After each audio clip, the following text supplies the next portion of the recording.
Salut tout le monde, j'espère que vous allez bien. Aujourd'hui, on se retrouve pour parler de la fameuse rencontre de parents du début d'année.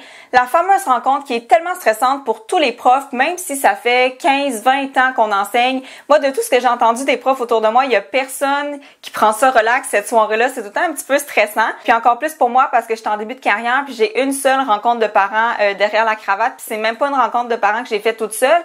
C'était avec ma collègue Sophie parce qu'on faisait du co-enseignement. Fait que j'en ai pas encore fait toute seule.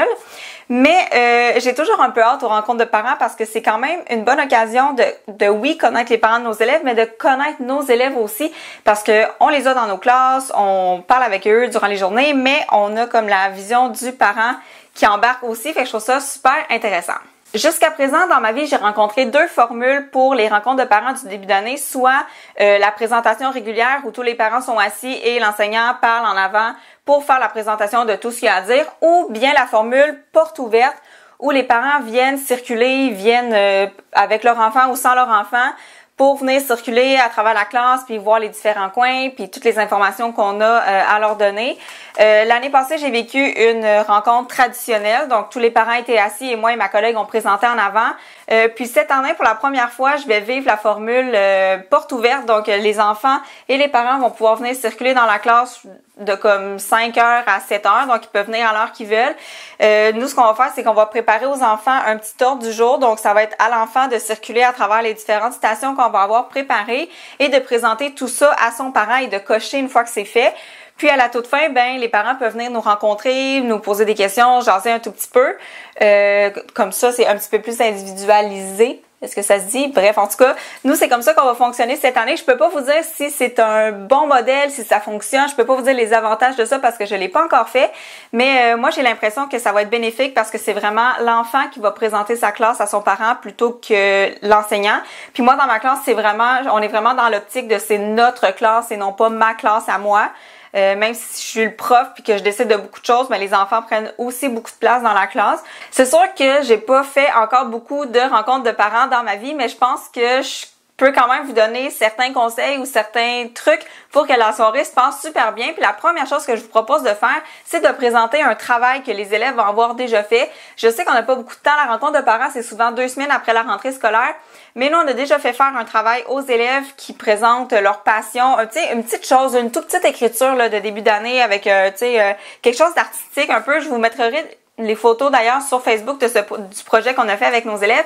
Mais c'est fun quand les parents arrivent puis il y a un travail ou une présentation qui est fait par leur enfant en classe. Évidemment que ce serait important d'avoir fait le ménage de la classe avant. Tu sais, des fois, ça bouge, on est en projet, puis il y a des feuilles partout, puis des bacs, puis ci, puis ça. Puis ça serait intéressant que les parents viennent dans un environnement propre et bien rangé, même si c'est pas toujours le cas, mais on peut demander aux élèves de s'impliquer puis de placer la classe comme super belle pour accueillir leurs parents.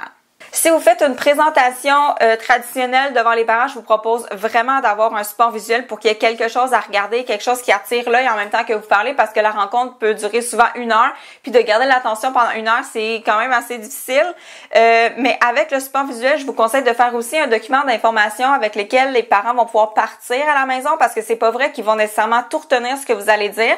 Puis si jamais ils ont besoin de se référer à comment ça marche le contrôle, c'est quoi finalement les leçons, je me rappelle plus c'est quand le cours d'édu, ben au moins ils vont avoir un document que vous allez avoir préparé puis qu'ils peuvent amener à la maison. Je pourrais vous montrer celui que moi j'ai préparé l'année passée. Mais en fait, je mettrai le lien dans la barre d'infos parce que c'est un document que Stéphanie du blog Les Créations de Stéphanie a créé. Puis c'est comme un flipbook.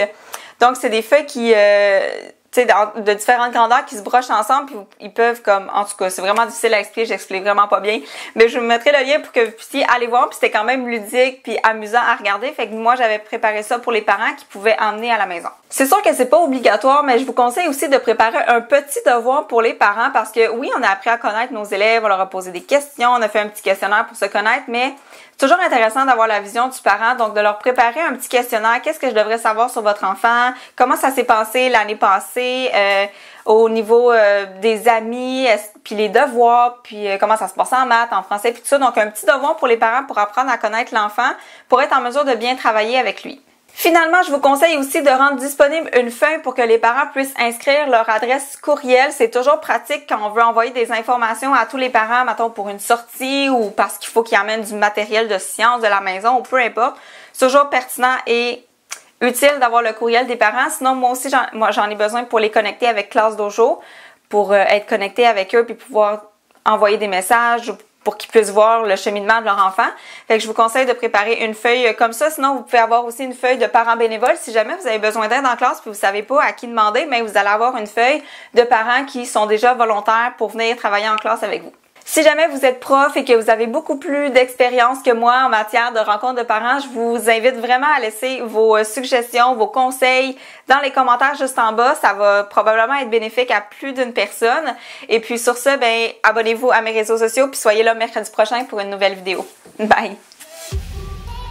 Merci beaucoup d'avoir visionné ma vidéo. Je vous invite à vous abonner à ma chaîne pour ne rien manquer et à me suivre sur tous mes réseaux sociaux. À la prochaine!